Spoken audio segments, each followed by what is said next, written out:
Yo, what's up guys? It's Noah here. And in today's video, going to be breaking down the NBA slate on Draftkings and Yahoo for Tuesday, April the 5th. We got a big Tuesday slate. We're back, after the weekend, guys. Didn't make any videos over the weekends. Normally, I don't make videos on the weekends. That might change as the playoffs approach, and on the days we have games on the weekends for playoffs, I probably will start making videos then. But didn't make any videos over the weekend. Obviously, we didn't have any games on Monday either. We're back for Tuesday's slate, big 12 gamer. This is the final week of the regular season. The regular season ends on Sunday. So I'll have videos up probably Monday through Tuesday today through Friday. Don't think I'll make any videos those final 2 days of the regular season. But when the playoffs get here, might try and upload every single day just because it'll be easier to make content. The slates are shorter. It's easier to digest, but that's something we'll kind of work on. We'll figure out as we do get closer to the playoffs, which basically start next week. I think the play-in tournament starts like next Monday or next Tuesday. But yeah, guys, we got a 12 gamer to break down as always. We're going to talk through each one of these 12 games. We're going to go pretty quickly since it is such a big slate. Just kind of give my early thoughts, what I do like taking a first look at this slate on Monday. I'm recording this video early Monday night, trying to get this video up a little bit earlier than normal since the salaries have already been posted for Tuesday. Then as we do go through each game, we will build out an early core, talk about 5 players that I like at first look. But before we get started, guys, hit that like button down below. Always do appreciate the likes. If you're new to the channel and you have not yet, click that subscribe button as well. I do upload these NBA videos Monday through Friday. And like I said, I think when the playoffs get here, I'm probably going to start uploading on the weekends as well. And also, if you're new, check out the sponsor of this video, Prize Picks. So Prize Picks, a player prop based DFS site where you're picking the over or the under on players' projections. It is very simple, very easy to use. You just make 2 picks, but you can make up to 5 picks, and you can win up to 10 extra money. You can mix and match sports. They already do have a lot of props posted for Tuesday's games. Even though I'm recording this video on Monday, there's some stuff already posted, so you can take a look at their board for Tuesday, see what the props they have available. Obviously, as we get closer to tip-off and to the start of the games on Tuesday night, the full board will be posted. There will be a ton of props. Basically, every player will be on the board. And if you have a good lean on their projection, if you have a strong lean over or under, you make your selection. You can win up to 10 extra money on Prize Picks. Give them a try. Sign up. Use my promo code NOAH, and they will match your first deposit up to $100. But let's talk through Tuesday's big slate. We'll start off with the first game of the night, the Sixers and the Pacers.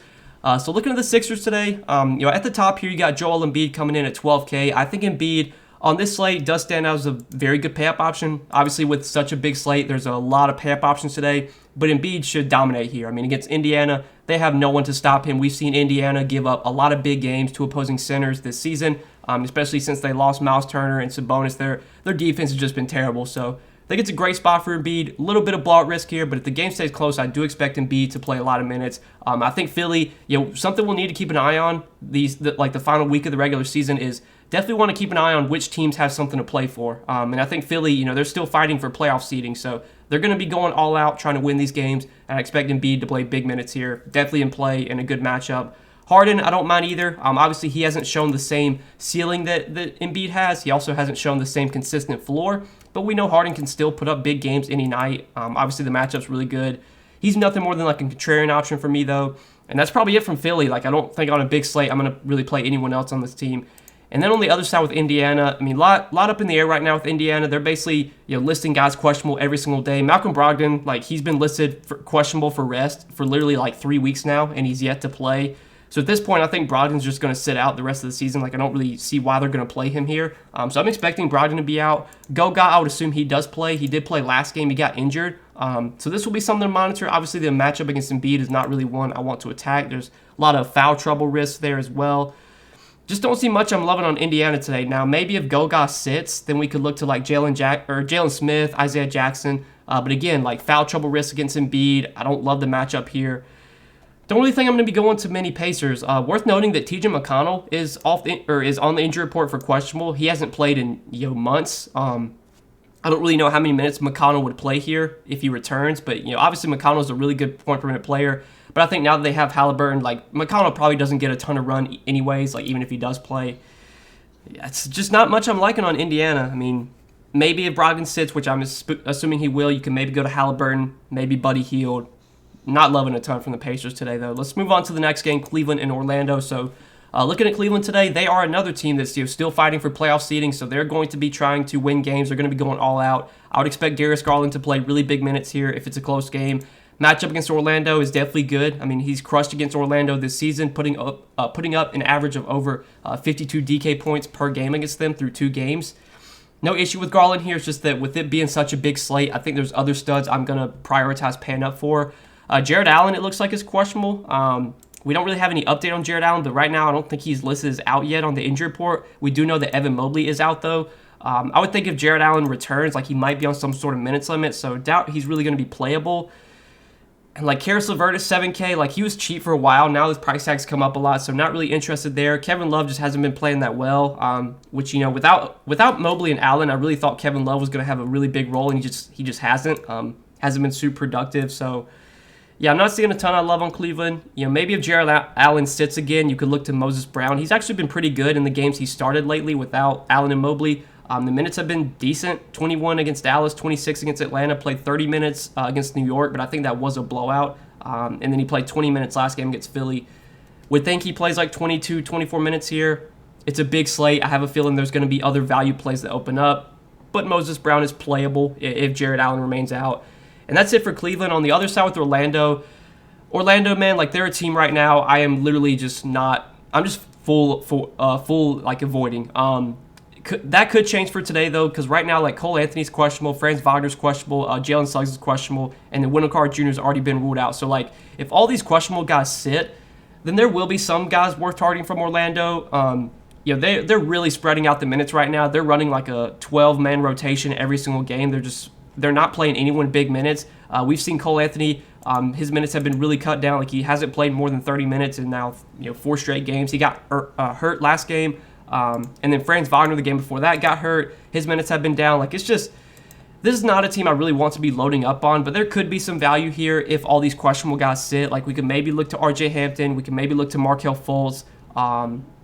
Devin Kennedy started the second half last game in place of Cole Anthony. So, like, if he starts, he could be playable. But, like, the matchup against Cleveland's not one I want to attack. Orlando, again, they're just spreading out the minutes so much right now. This is a team I'm just trying to avoid if I can. But this might be a scenario where we kind of have to look to some of these Orlando guys if all these questionable players are out. I would think a guy like Markelle Fultz, even though his minutes have not been super high, like Markelle Fultz has been really productive when he's gotten minutes. And you would think, like, if Cole Anthony's out, if Jalen Suggs is out, if Franz Wagner's out, we could see Markelle Fultz play a big role. His minutes have been really low, like I've said, but he could put up a huge game in 25 minutes. He's been, really productive when he's been out there. His usage has been really good. But let's move on to the next game, talk about Houston and Brooklyn. So this is one that looks really, really appealing for DFS. Two very fast-paced teams. I think this game has a really, really high total. Haven't looked at totals yet, but I would think this game does have a really high total. So far this year, Houston playing the second fastest pace in the league. Brooklyn, they're 12th in pace. Both these teams defensively have not been great either. Looking on the Houston side, Kevin Porter Jr., his price tag has come up a bit, but I think the matchup is really good, and I think his upside is definitely there. I mean, we can look at the last 3 games without Christian Wood, 70, 59, and 42 Draftkings points for KPJ. Been playing big minutes as well, 36 to 38 minutes, taking plenty of shots, getting rebounds, getting assists. He's been doing everything when he's out there. Still think he's playable at 8,300. Jalen Green I like quite a bit, 7,400. I think his price tag still remains a little bit too low on DK. And on Yahoo, he looks really good over there. Definitely too cheap on Yahoo, $24. You can just look at the role that he's had, the minutes he's been playing. 40, 37, 40, 36 minutes over his last 4 games. Look at the shot attempts, 24, 25, 24, 18 shots. Like he's chucking the ball when he's out there, taking a ton of shots, playing huge minutes. It's a good matchup against Brooklyn. Obviously, there is blowout risk here. Right now, Brooklyn, it looks like Brooklyn's favored by 17.5, which is, a big, big number. But like Brooklyn, man, I mean, they're a good team, I feel like, but we really haven't seen them blow out a ton of teams lately. There's definitely been matchups where you would think they blow out somebody and the game wound up being close. And Houston's actually been playing pretty well lately. They almost got blown out last game by Minnesota, but then they made a late charge. The game I think wound up being like a 9 or 10 point game. Like Houston's actually been playing decent lately. I think this game can stay close enough to where we do get full minutes from all the starters here. So I like stacking up this game. I like loading up on it. I think this could be a very, very high-scoring game. Like I said, 243.5 total right now in this Houston-Brooklyn game. So like Jalen Green quite a bit. I think KPJ is a strong option as well. And I'm a big fan of Şengün today. 6,700 on DraftKings. That feels way too cheap. And on Yahoo at $21, he also feels way too cheap over there. So Şengün did return last game and played 33 minutes. Really was no limit for him. 14 points, 15 rebounds, 4 assists, and a block. Matchup against Cat was decent for him. I was definitely worried about foul trouble last game for Şengün going up against Cat, but he managed to stay out of foul trouble, played his full minutes. And I would think if this game stays close, we get 33, 34 minutes from Şengün. We've actually seen Şengün play in blowouts as well. Now, would he play in a blowout here? I don't know. But I feel pretty confident Şengün gets at least like 25, 28 minutes if he stays out of foul trouble. Obviously, if the game stays close, he could get like 32, 34 minutes. He's been a very, very productive player when he gets minutes this year. Really like the matchup for him against Brooklyn and against Andre Drummond. I think this is a spot that Şengün can have plenty of success. He's a guy that stuffs the stat sheet. He does everything when he's out there. So really like Şengün today. Definitely one of my favorite plays on Houston along with Jalen Green. And then the other guys like Jae'Sean Tate, I'm not super high on. Josh Christopher, he's been playing really well off the bench. He had a big game last game, 30 points, which I think was his career high. Played 30 minutes. So like if you want to go to Josh Christopher, I don't hate it. Without Dennis Schroeder, without Eric Gordon right now, there's definitely a lot of opportunity for Josh Christopher. That's really it, though, from Houston. I think that's everything I like on this team. And then on Brooklyn, you got KD and Kyrie at the top here. I think both are solid options. On a big slate like this, I would obviously just be limiting myself to one of the two. Like, if I'm playing a single entry lineup or just playing one lineup, I don't think I would play KD and Kyrie in the same lineup because I think it does kind of cap your ceiling a little bit. We haven't really seen both these guys go off in the same game. A lot of times it's either one of the two goes off. Lately it's been Kevin Durant that's been playing a lot better. His minutes have been massive, 42 minutes in regulation last game against Atlanta. He's been obviously taking a ton of shots. His usage is great. Look, it's a great matchup here against Houston. I think KD can smash here. So I definitely think KD's in play. Don't mind Kyrie either. I would think Kyrie's going to be a lot lower owned just because he hasn't been playing as well. The price tag's still pretty high for him. But you can look at the minutes he's playing. Like, he played 44 minutes in regulation last game. He almost played the entire game. He took 32 shots. Like, Kyrie's usage has been great. He just, he's had some mediocre shooting games. The peripherals haven't been as high as we would like. But I still think Kyrie has a big ceiling, especially in a good matchup like this. Very possible that one of KD or Kyrie puts up a big game here. Which one will it be? That's the question. But I think if you want to go to one of those two guys, I have no issue going there. Andre Drummond at 6,800. Just the minutes haven't been as high as I would like. The two games before last, he played 28 against Detroit and then 29 against Milwaukee. But last game, he only played 18 minutes, which was a little concerning. He was really productive. He had 31 DK points in those 18 minutes. I think this matchup against Houston is pretty good, but Drummond's minutes have just not been high enough to where I want to pay this price tag for him. Like, when you have him and Şengün at the same price tag, I would just rather play Şengün because Şengün's going to probably get 30 minutes regardless, whereas Drummond, you're going to need a lot to go right for him to get like 30 minutes. His minutes have just been so tough to predict this year. But I think as a low-owned dart throw, he's playable. Bruce Brown expected back for this game. He was out last game. Not a ton of interest at 5,300. I think this price tag is just about right for Bruce Brown. Seth Curry is questionable once again. If you played on these, I think it was Saturday slate, when Seth Curry and Dragic and Bruce Brown were all out, Patty Mills was massive chalk on Saturday, and he literally had like the worst game I've ever seen. He played 31 minutes, shot 0 for 7, and had 2 DraftKings points. I think on Yahoo he finished with like 0.7 fantasy points in 31 minutes. Like that might be the worst game I've ever seen out of anyone. Like, that's so bad. I think if I played 31 minutes in an NBA game, I think I could score more than 2 DraftKings points. Like, no joke. It was crazy how bad Patty Mills was last game. Nobody's going to play him today. It's funny. It does seem like when a player is massive chalk and they bust, they always go off the next slate when nobody plays them. So, like, it would be so funny if Patty Mills had a huge game today and nobody plays him. There's going to be minutes available for him with Dragic out.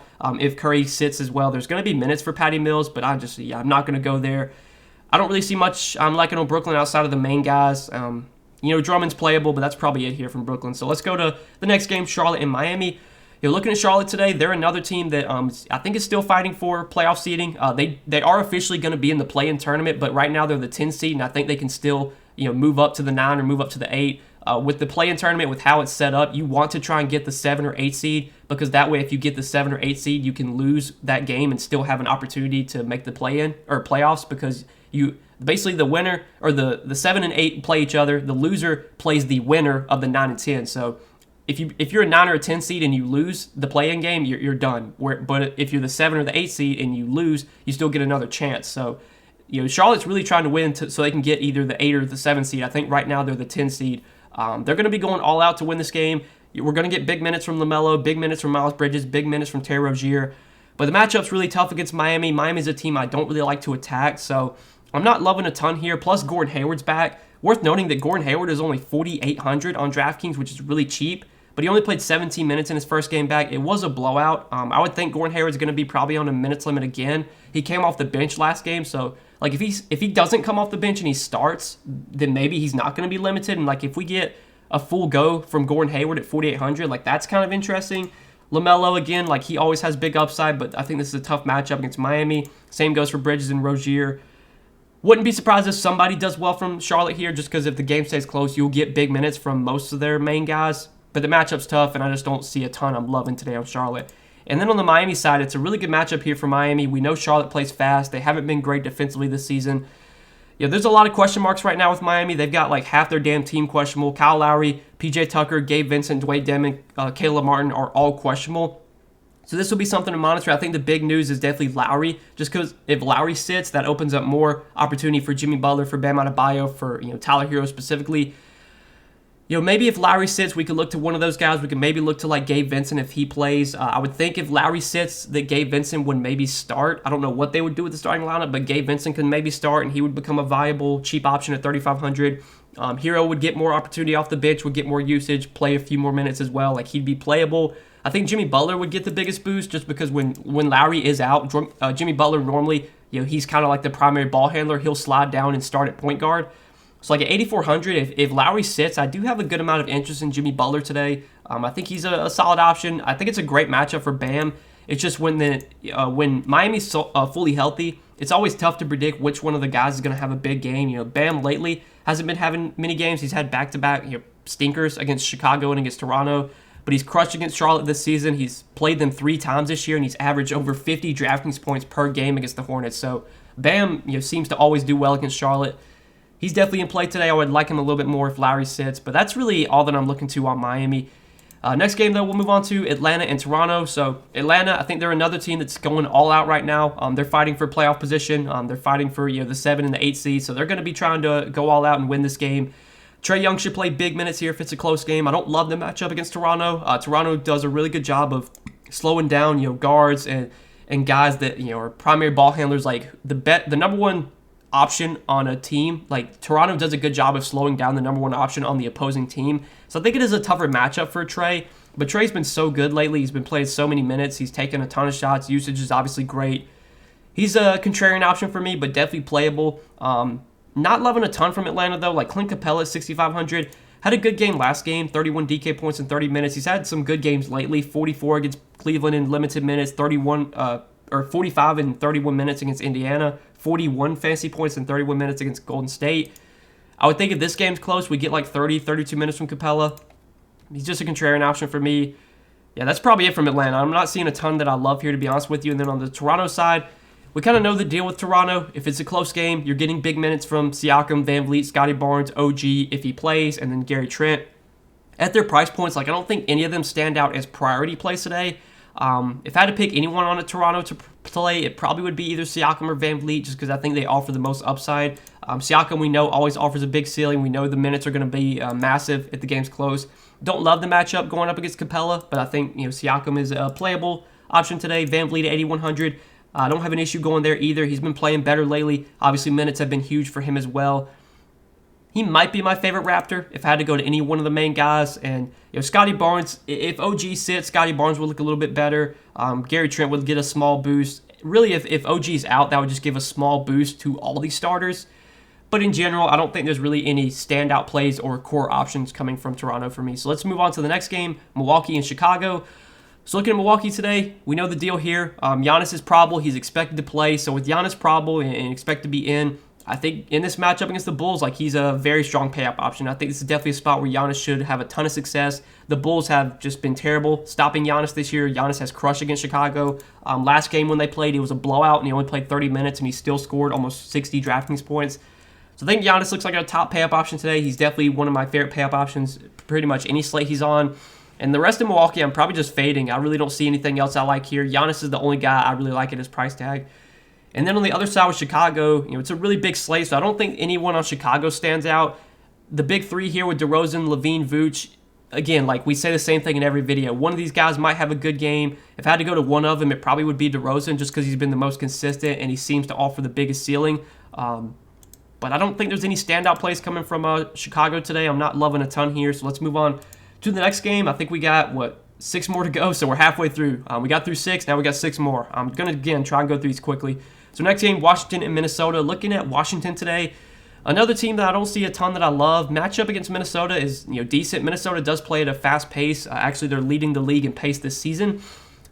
I do worry about blowout here. This Washington team is not very good, but if they can keep the game close, you would think it's probably going to be because of Porzingis, and Porzingis' role has been great with Washington. Kyle Kuzma going to be out once again for the Wizards, so we should see Porzingis, take on a big role, get a lot of usage. He should play around 30 to 32 minutes if it's a close game.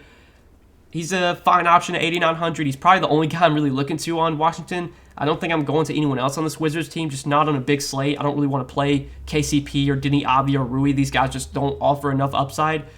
So let's move on to the other side with Minnesota. And looking at the Timberwolves today, kind of like some of these Timberwolves guys. It's a really good matchup here against the Wizards. The Wizards' defense this season has been terrible. In terms of defensive rating on the year, they're 25th in defensive rating. And in terms of pace, they're not the fastest paced team. I think they're like middle of the pack or maybe towards the bottom. They're more towards the bottom in pace, but they do have a really bad defense. Minnesota plays so fast, though, that I think this game should still be very high scoring. So Karl-Anthony Towns here at 9,500, I think is a great pay-up option. I think he'll be a little bit overlooked on this slate just because there's so many other studs to pay up for. But the matchup's fantastic. The Wizards have been getting killed by bigs this year. We've seen a lot of bigs have huge games against Washington. So I think it's a really good matchup for Cat. Would not be surprised to see him put up a big ceiling game here. Anthony Edwards is someone that I've just been kind of fading for a while. But he's really been starting to get things going. Last 4 games, 41, 44, 41, and 52 Draftkings points. He's been shooting the ball better. Usage has still been good. He's been taking 15 to 20 shots a game, been chipping in with a few rebounds, a few assists every game. I think it's 7,500 in what should be a pretty fast-paced game against a good, or in a good matchup against a bad Wizards defense. I think Anthony Edwards at 7,500 looks pretty appealing today. He's definitely one of my favorite small forwards. I was taking a first look at the small forward position for today, and right now it's not very appealing. Small forward looks like the grossest position on this slate. So I think at small forward, I do have a good amount of interest in Anthony Edwards as a first look play. And then on Yahoo, over there at $31, I think Anthony Edwards looks like a strong small forward option on Yahoo. Hopefully he can continue to play as well as he has played like the last 4 games. Definitely like him. I think D'Angelo Russell, more of a contrarian option. He's been really, really bad lately, but he finally had a big game last game against Houston in a really good matchup. The games before that were really bad for D'Angelo Russell. Been a while since he had over 40 DraftKings points. Like the last time, obviously excluding last game, the last time he had over 40 DK points was on March the 5th, which was like almost a month ago. But D'Angelo Russell been slowly getting better. I think in a good matchup against the Wizards, like D'Angelo Russell is playable. And that's really all that I'm seeing on Minnesota. I'm not going to anything else here. So let's move on to the next game, Portland and OKC. So this is going to be probably just a full-blown tank battle. Which team wants to lose this game more? 2 of the worst teams in the league going up against each other. Obviously, both these teams are really shorthanded right now. We don't really have much updates on Portland, guys. I think Josh Hart, we don't really have any update on him. I would be very, very surprised if Hart plays the rest of the season. So I'm just guessing Hart's out again. I'm guessing that Watford's going to be out again. I don't think the Blazers have any inclination to bring these guys back and when their season is chalk. So I'm guessing Hart's going to be out. I'm guessing Watford's going to be out.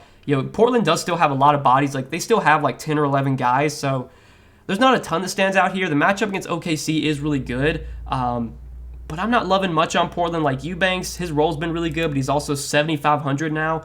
Brandon Williams, again, he's had a good role, been playing good minutes, but he's 6,600 now. Like Portland, they're another team where they're just really spreading out the minutes. They're playing 10, 11 guys every night.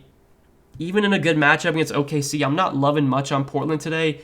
And then on the other side with OKC, OKC, another team that's kind of been spreading out the minutes for the most part, but they still are pretty shorthanded. Lately, they've only been I think they've only had 8 available players for the last few games, but I think they did sign Jalen Horde, which gives them 9 players now. So it's Maudon, Roby, Poku, Wiggins, Waters, Krejci, Horde, Sarr, and then JRE. So they have 9 players still. If Trey Mann plays, that'll be 10. So OKC still does have a good amount of bodies. It looks like Trey Mann will not play Tuesday against the Blazers, so Trey Mann's going to be out again. So they'll have 9 players available. With non-available players, sure, there's minutes upside for Theo Maudon, for Roby, for Poku. Theo Maudon has had a big role lately. He's been playing big minutes too. He didn't play that well last game against Phoenix, but I think that was a tougher matchup. Obviously, this matchup against Portland is much, much better. So, like, if I had to play anyone on OKC, it might be Theo Maledon. He might be my favorite play. I think Poku had a triple-double last game. Yeah, 17, 10, and 12. His role has been really good as well. So, like, Poku at 6,700, I think, is a playable option. Don't love any of the value plays, though. Like, Jalen Horde had that huge game a couple games ago. And then, yeah, last game, 9 DK points in 24 minutes. Like, I don't really want to go to Jalen Horde.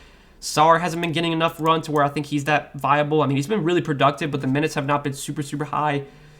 Don't think I'm going to go there, especially since like JRE's minutes limit is slowly starting to increase. Like I think as JRE starts to play more minutes, that's probably more minutes that are getting taken away from Sarr.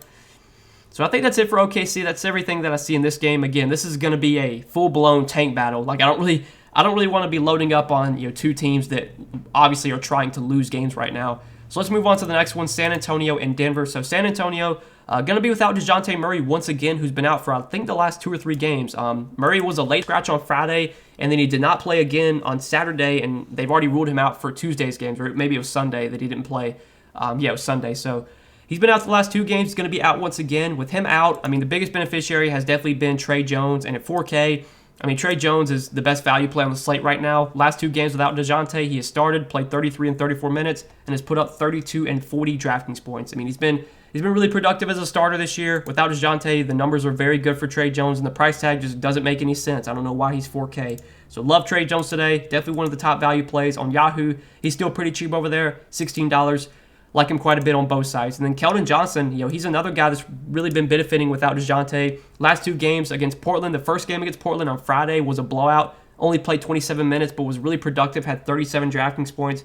And then last game against Portland was close till the end. He played 37 minutes, had 38 DraftKings points. So I think Keldon Johnson's role is going to be really good without DeJounte. Right now, San Antonio, they're still trying to win games. They do have a 2-game lead on the Lakers for the 10 seed. But San Antonio still needs to win some of these games because, like, I think if the Lakers win their last 4 games of the season and San Antonio loses 2 of their 4 games or maybe 3 of their 4 games, then they'll be out of the play-in and the Lakers would get in. Obviously, the chances of that happening are pretty slim, but San Antonio still does need to win games, so they're still going to be playing their starters big minutes. And I would think Keldon Johnson plays huge minutes here if the game stays close. So like him a lot at 6,700 on Yahoo. Like him a lot over there as well. Power forward, $28. I think he stands out as a really good play today.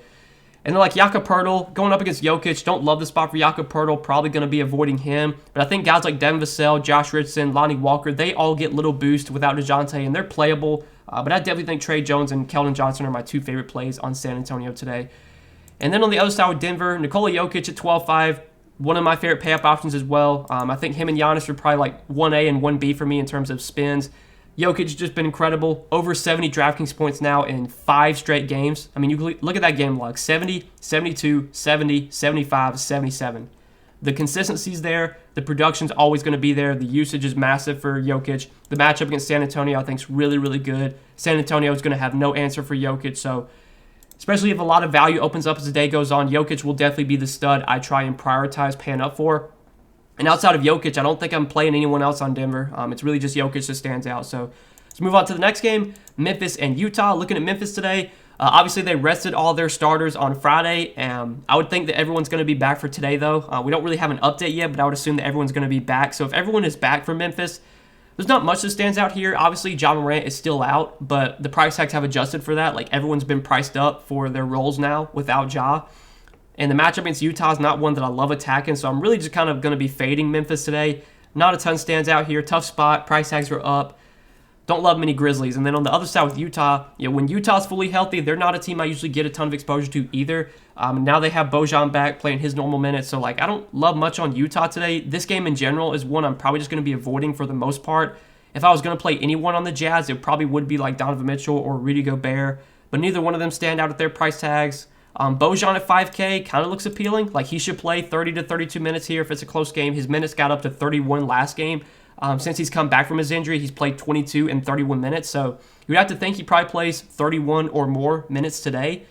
Like 5K Bojan playing 30-plus minutes, I don't hate. But not loving much on Utah. I think we can go ahead and move on to the next game. So we got 2 more late-night games, Pelicans and Kings. Looking at the Pelicans today, they're another team that's going all out right now. They're trying to win games. They're fighting for playoff position. I think they're the 9 seed right now, so they still need to win games to avoid dropping out of the 9 seed or maybe getting up to the 8 seed. So I would expect big minutes for CJ McCollum, Joe Val, Brandon Ingram if this game's close. And obviously, matchup against the Kings is really, really good. That's one that we love to attack. I would think at their price points, none of them stand out as like priority plays today, but you can sprinkle some of these New Orleans guys in your lineups and tournaments. I think the matchup for J-Val is really, really good going up against Damian Jones. Like this is a spot where J-Val should definitely feast. I know J-Val's been inconsistent this season, but that big ceiling is always there. So like I don't hate J-Val as a tournament option. Obviously McCollum and Ingram are fine too. It's probably it though from the Pelicans, and then on the other side with the Kings. Sabonis and Fox, I don't think we have any updates yet on them, but I would assume they're just going to remain out for the rest of the season. I doubt they play here. So if Sabonis and Fox are out, we know who benefits. It's going to be Davion Mitchell, Damian Jones. But their price tags have also come up. Like Davion Mitchell's almost $8K now. Damian Jones is $6,600. Harrison Barnes has been terrible. Like he's still kind of cheap, but he's been terrible. So I'm not loving much on the Kings today. This is another game that I don't see a ton I'm really going to be targeting. You could sprinkle in some Davion or some Damian Jones or maybe Harrison Barnes, but no standout plays or core options coming from the Kings today. And then the last game of the night, the Lakers and the Suns. So looking at the Lakers today, right now, LeBron and AD are both questionable. LeBron surprisingly did not play on Sunday against the Nuggets, and the Lakers lost another game.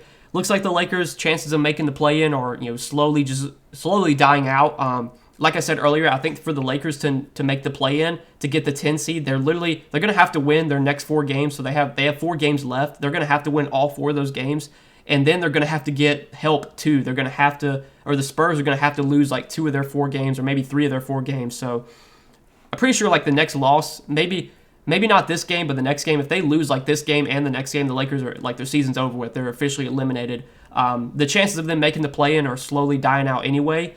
So, like, do LeBron and AD play here? I would think they do, just because the Lakers still technically have a chance to make the play-in.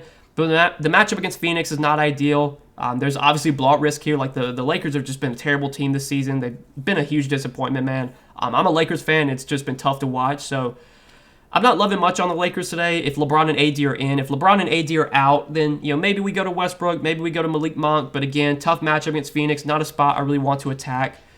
It's worth noting that AD did have a really big game last game without LeBron. So, like, maybe if LeBron's out and AD plays, we can maybe go there. Just because I think if this game is close, AD would have a really big role. He would play really big minutes. He almost triple-doubled last game. So, like, that might be my favorite play. If LeBron sits and AD plays, AD might be my favorite play on the Lakers. But I'm not loving much on this team. And then on the other side with Phoenix. So, Phoenix, they rested some starters last game, but it looks like everyone's going to play for today. Phoenix, I think, is officially, like, they're locked into the 1 seed. I don't think they can really go up or down in the standings. So it's to be determined kind of, how hard Phoenix is going to be playing these final few games. Obviously, they want to go into the playoffs fully healthy. They don't want to risk injury on anyone. But the matchup's really good against the Lakers, so, like, it wouldn't be surprising to see one of Devin Booker or Chris Paul have a big game here if it stays close and they play their full minutes. Chris Paul's price tag of $8,200 does look pretty appealing. His first few games back from injury, he was really, really good. Now, the last few games has been disappointing for Chris Paul, but I think the minutes, should be there if it's a close game. Again, I do worry about the Suns kind of taking it easy on these guys the rest of the regular season. But until we hear otherwise, I would think they play their full minutes. And again, in a good matchup against the Lakers, like, I don't mind sprinkling in some Devin Booker, some Chris Paul, even some DeAndre Ayton today. Definitely would like Ayton more if Anthony Davis sits. If Anthony Davis plays, becomes a little bit of a tougher spot for Ayton. But that's all that I'm going to on Phoenix. I'm not really considering anyone else on that team. So that's it for Phoenix, and that's it for these 12 Tuesday games. Once again, guys, really, really big slate on Tuesday. Hope you guys enjoyed this breakdown. As always, appreciate you watching the videos. Hit that like button if you enjoyed. Hit that subscribe button as well. Go check out the sponsor of the video. As we mentioned, PrizePicks. You can sign up over there. Use code NOAH. When you do, PrizePicks will match your first deposit up to $100 when you do sign up with my promo code. And you can take a look at their board for Tuesday. They do already have some props up for Tuesday's games. Again, you're just picking the over, the under. Very, very simple. Have to make at least 2 picks. You can make it 5 picks and win up to 10 extra money on PrizePicks. So give them a try. Sign up with promo code NOAH so you do get that deposit bonus when you sign up. But best of luck tonight, guys. Really appreciate you watching the video. Hope you did enjoy. We'll see you in the next one. Peace.